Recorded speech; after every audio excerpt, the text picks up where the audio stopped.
Hi, welcome back to my channel. I'm Ashley Morris, the owner and lead tutor at amtutors.com.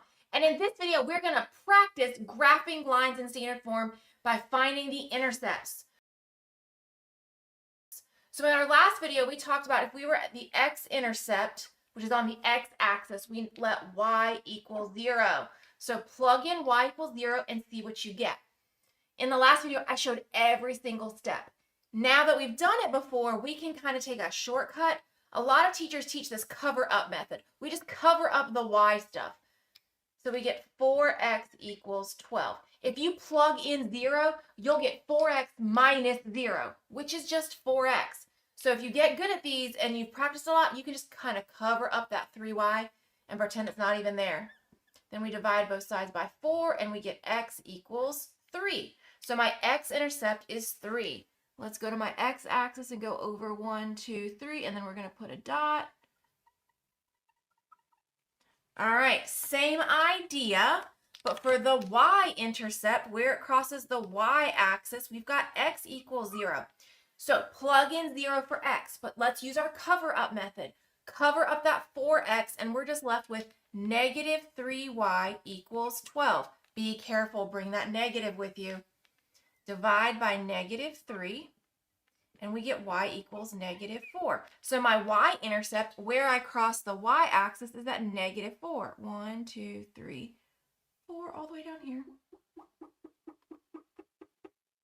There we go. Now you can see it. Then we connect our dots.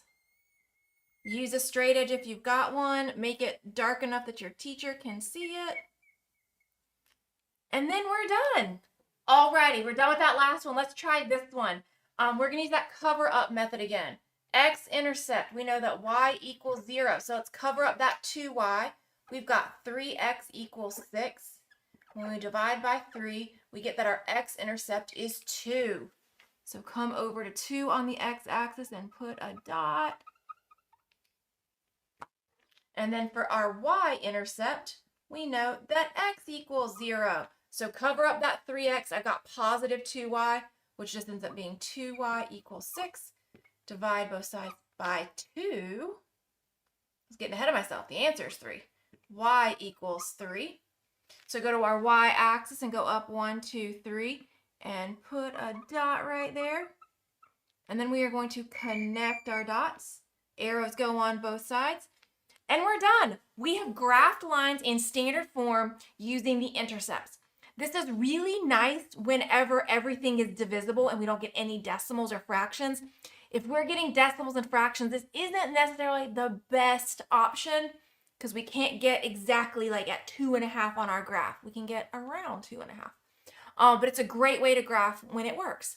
I hope that was helpful. If you have any other questions, please reach out to us at amtutors.com. We would love to get you set up with some tutoring with our certified math teachers. Also, make sure you like and subscribe so you always find out when we post new videos. Have a great day.